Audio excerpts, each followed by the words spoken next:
Pernah kepikiran nggak gimana caranya sebuah industri raksasa seperti pertambangan bisa berjalan beriringan dengan alam? Di satu sisi, industri ini penting banget buat ekonomi. Tapi di sisi lain, jejaknya di lingkungan itu nyata. Nah, kali ini kita akan bedah gimana seni menyeimbangkan dua hal yang kelihatannya bertolak belakang ini. Oke, kita langsung aja ke intinya. Pertambangan itu kan ibarat koin dengan dua sisi. Sisi pertama ada manfaat ekonomi yang jelas, pendapatan buat negara, lapangan kerja buat banyak orang. Tapi kalau kita balik koinnya, ada sisi lain, dampak ke lingkungan yang nggak bisa kita abaikan. Kualitas lingkungan pasti berubah.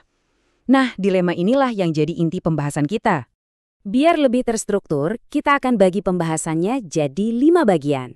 Pertama, kita dalami dulu dilemanya. Kedua, kita lihat jejak operasinya di lapangan. Ketiga, kita intip cara mereka mengelola limbah dan air. Keempat, proses penyembuhan lahan bekas tambang. Dan terakhir, kita bahas aturan mainnya dan tantangan ke depan.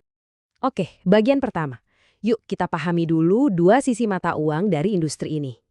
Kenapa? Karena ini jadi fondasi untuk ngerti kenapa pengelolaan lingkungan itu jadi sesuatu yang krusial banget, bukan sekadar pilihan. Jadi, kalau kita ngomongin pengelolaan lingkungan hidup, sebenarnya apa sih itu? Ini bukan cuma soal bersih-bersih setelah kerjaan selesai ya. Coba lihat definisinya. Ini adalah sebuah upaya terpadu. Ada kata penataan, pemanfaatan, pemeliharaan, sampai pengendalian. Semuanya ini satu sistem yang tujuannya cuma satu, memastikan fungsi lingkungan itu tetap lestari. Nah, sekarang kita coba telusuri jejaknya. Logikanya sederhana kan? Kalau kita mau mengelola dampaknya, ya kita harus paham dulu dong gimana jejak itu terbentuk dari awal sampai akhir. Coba perhatikan gambar ini. Ini adalah gambaran jelas dari proses tambang terbuka atau yang biasa disebut open pit. Prosesnya dimulai dari pembersihan lahan, di mana lapisan tanah paling atas yang subur atau topsoil itu diamankan dulu buat dipakai lagi nanti. Terus, batuan di atasnya dibor dan diledakkan. Baru deh mineral atau batu baranya diambil. Nah, lubang yang ditinggalkan itu nggak dibiarin gitu aja, tapi ditimbun lagi pakai sisa batuan. Proses ini namanya backfilling, dan ini adalah langkah paling awal dari pemulihan lahan. Dan setiap langkah tadi, ia pasti meninggalkan jejak. Peta ini nunjukin seberapa luas dampaknya.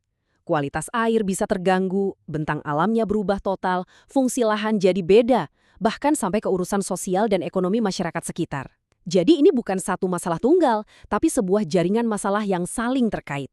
Kita udah lihat masalahnya, sekarang kita masuk ke bagian solusinya. Gimana caranya industri ini memitigasi dua produk sampingan utamanya, yaitu limbah padat dan air yang kemungkinan besar terkontaminasi. Terus gimana soal limbah, terutama limbah B3 atau bahan berbahaya dan beracun? Ini limbah yang nggak bisa diurus sembarangan. Prosesnya harus sangat terstruktur, dimulai dari identifikasi dan didaftar dulu semua jenis limbahnya. Terus dievaluasi risikonya satu persatu. Baru deh dibikin SOP atau prosedur standar yang super ketat, mulai dari cara menyimpannya di tempat khusus yang aman, sampai akhirnya dibuang ke lokasi yang memang sudah punya izin. Nah, salah satu tantangan terbesar dalam urusan air adalah fenomena yang namanya air asam tambang atau AAT. Gampangnya ini adalah air yang jadi asam dan beracun karena ada mineral tertentu di batuan yang kena udara dan air terus bereaksi. Ini ancaman yang serius banget buat kehidupan di sungai atau danau. Secara kimia, reaksinya sebenarnya sesederhana ini. Ada batuan yang mengandung pirit, ketemu sama oksigen dari udara dan air hujan, terjadilah reaksi. Hasilnya, air jadi asam yang bisa mematikan ikan, plus ada endapan besi dan sulfat yang mencemari air. Simpel, tapi dampaknya luar biasa. Terus gimana cara mencegahnya? Kuncinya ternyata ada di pemilahan batuan. Batuan itu dipilah jadi dua jenis. Ada PAF yang potensial membentuk asam dan NaF yang aman. Strateginya cerdas banget. Batuan PAF yang jahat ini ditaruh di tengah tumpukan, terus seolah-olah dibungkus atau diselimuti rapat sama lapisan batuan NaF yang aman. Ini seperti menyegal sumber masalah sebelum dia sempat muncul. Selain mencegah dari sumbernya, air limpasan yang sudah terlanjur ada juga harus diolah. Prosesnya berlapis. Pertama, semua air masuk dulu ke kolam pengendapan, biar lumpurnya turun. Kualitas airnya dipantau terus-menerus, terutama pH dan kandungan logamnya. Kalau perlu, dilakukan pengolahan aktif, misalnya ditambah kapur untuk menetralkan asam. Bahkan ada juga pengolahan pasif yang jenius, yaitu pakai tanaman air di wetland sebagai filter alami.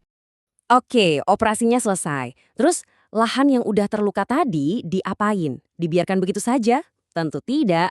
Disinilah proses penyembuhan atau reklamasi dimulai dengan tujuan memulihkan kembali ekosistemnya. Angka ini kelihatannya sepele ya, 20 derajat. Tapi ini sangat-sangat krusial dalam proses reklamasi.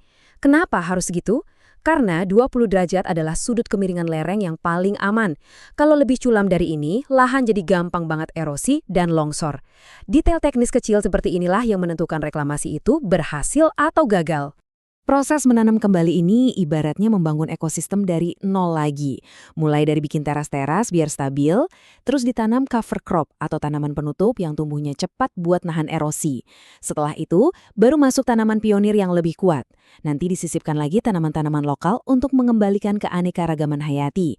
Dan yang paling penting, ini bukan proyek tanam lalu tinggal. Proses ini butuh perawatan berkelanjutan bertahun-tahun. Tapi ya, semua teknik canggih tadi perlu wasit biar aturannya ditegakkan kan? Nah, disinilah kerangka regulasi dan hukum berperan penting sebagai penjaga gawangnya. Semua yang kita bahas tadi nggak akan ada artinya tanpa aturan yang jelas dan mengikat. Inilah pilar-pilar hukumnya. Ada undang-undang besar tentang pertambangan dan lingkungan hidup sebagai dasarnya. Turun lagi ke peraturan pemerintah yang mengatur detail soal reklamasi dan limbah B3. Sampai ke level paling teknis ada peraturan menteri. Ini semua adalah jaring pengaman hukum untuk memastikan semuanya berjalan sesuai standar. Jadi setelah kita lihat semua upayanya, mulai dari cara memilah batuan, mengelola air, menyembuhkan lahan, sampai ke jaring pengaman hukumnya, kita kembali ke pertanyaan awal. Apakah ini semua cukup? Dengan semua teknologi dan regulasi yang ada, bisakah sebuah industri yang pada dasarnya mengambil dari alam, suatu saat nanti mencapai titik di mana dia bisa disebut benar-benar berkelanjutan? Ini pertanyaan besar yang jawabannya masih terus kita cari bersama. Terima kasih.